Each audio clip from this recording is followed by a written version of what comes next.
على رسول الله أما بعد فأعوذ بالله من الشيطان الرجيم بسم الله الرحمن الرحيم وأعتزلكم وما تدعون من دون الله أدعو ربي عسى ألا أكون بدعاء ربي شقيا فلما اعتزلهم وما يعبدون من دون الله وهبنا له اسحاق ويعقوب وكلا جعلنا نبيا صدق اللہ العظیم اللہم صلی علی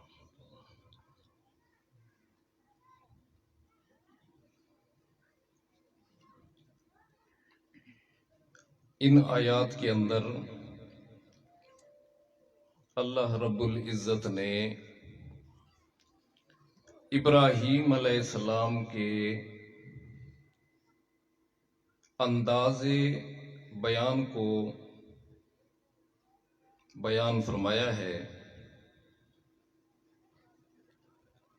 پہلے انبیاء اپنی نبوت کا اعلان کرتے رہے، لیکن ابراہیم علیہ السلام کی نبوت کے اندر ایک خصوصی پہلو ملتا ہے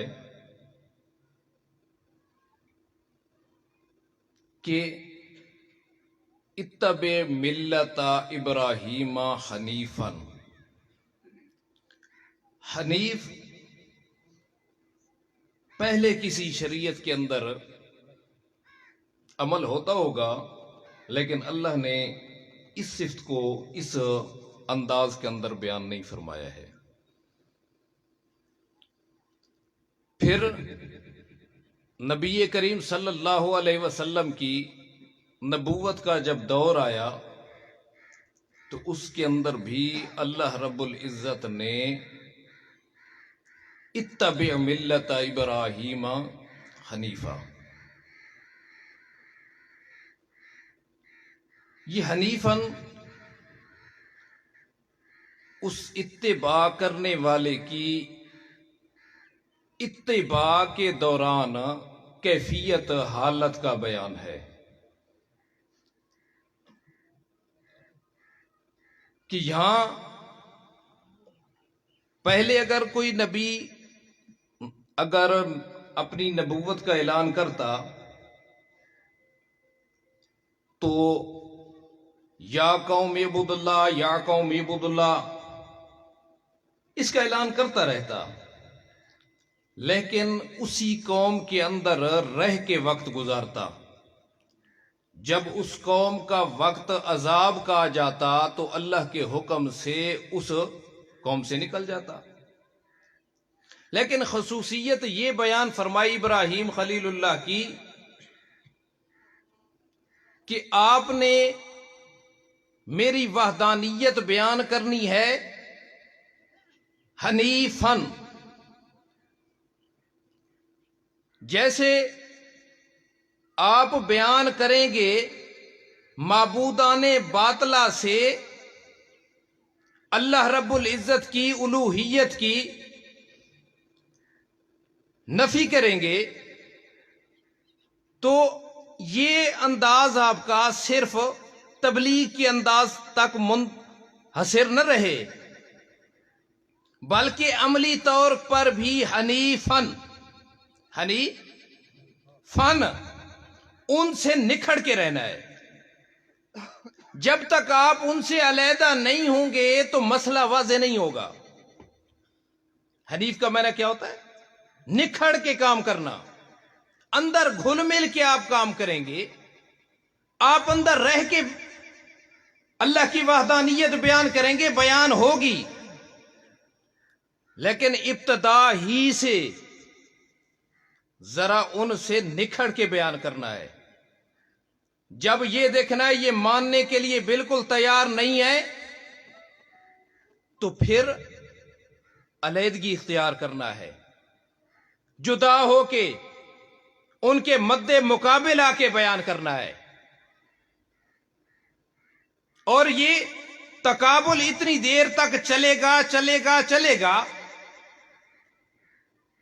کہ پھر ایک وقت آئے گا، مانے یا نہ مانے، پھر ابراہیم خلیل اللہ نے ان کے ساتھ مل کر رہنا نہیں برداشت کیا.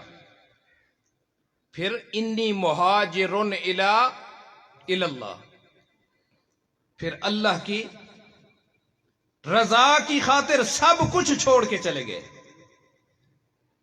تو نبی علیہ السلام کو بھی یہی خطاب ہے، اتبع ملت ابراہیم حنیفاً.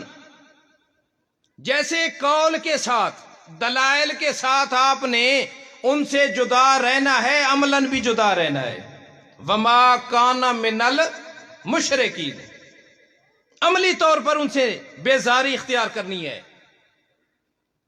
جب آپ بیزاری اختیار کریں گے، حق باطل کے درمیان آپ کا یہ فریضہ ہے کہ آپ فرق لوگوں کے درمیان ظاہر کر دیں، لوگوں کے درمیان آپ اس بات کو کھول دیں.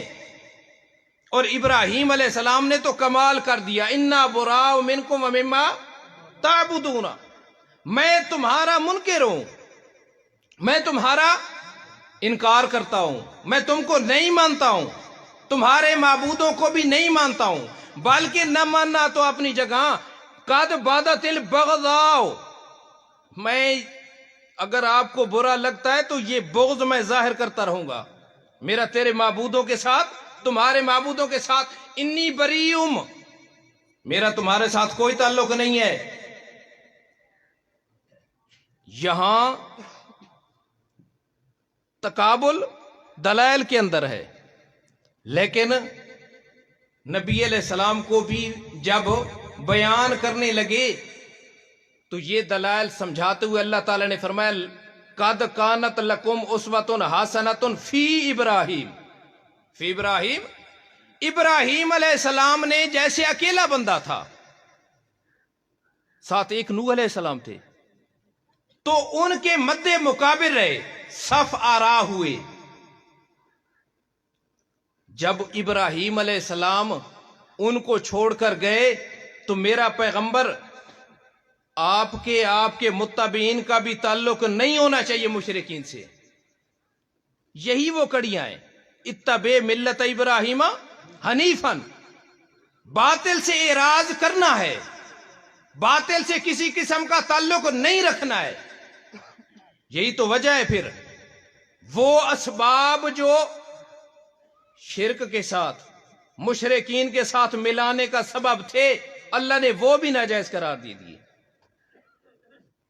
حالانکہ وہ سبب تو گناہ نہیں ہوتا ہے، لیکن صرف مشرک کے ساتھ، بعد مذہب کے ساتھ ملنے کا سبب بن رہے تھے. لا تنکحوا المشرکات، لا تنکحوا المشرکین. بیزاری کرنی ہے، اس کا یہی ایک حکم نہیں ہے. لا تنکحوا المشرکات، اس کی علت کیا بیان کی ہے؟ کہ اگر تم ان کے ساتھ نکاح کر لوگے، رشتہ کر لوگے، تو پھر یہ کل تمہیں گمراہ کرنے کا سبب بن سکتے ہیں. واللہ یدعو الی الجنہ، اللہ تمہیں جنت کی طرف بلائے گا، اللہ تمہیں مغفرت کی طرف بلائے گا. اور یہ جو کافر ہیں تمہیں جہنم کی طرف بلاتے ہیں. یہی وجہ ہے نا، جہاں ایک نسبت کے لوگ رہتے ہیں، جہاں ایک مذہب کے لوگ رہتے ہیں، اگر ان کا تعلق، ان کا اتصال، ان کا میل جل کفار کے ساتھ ہوتا ہے تو وہاں جھگڑا بنتا ہے، وہاں فساد ہوتا ہے. آپ بھی سمجھتے ہیں پاکستان کس لیے بننا تھا؟ پاکستان کا وجود کیوں معرض وجود میں آیا؟ اس کی کیا غرض و مقاصد تھے؟ سنتے رہتے ہیں.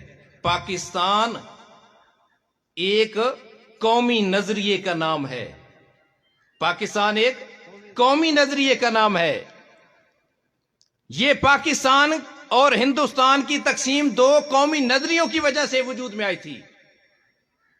دو قومی نظریے تھے.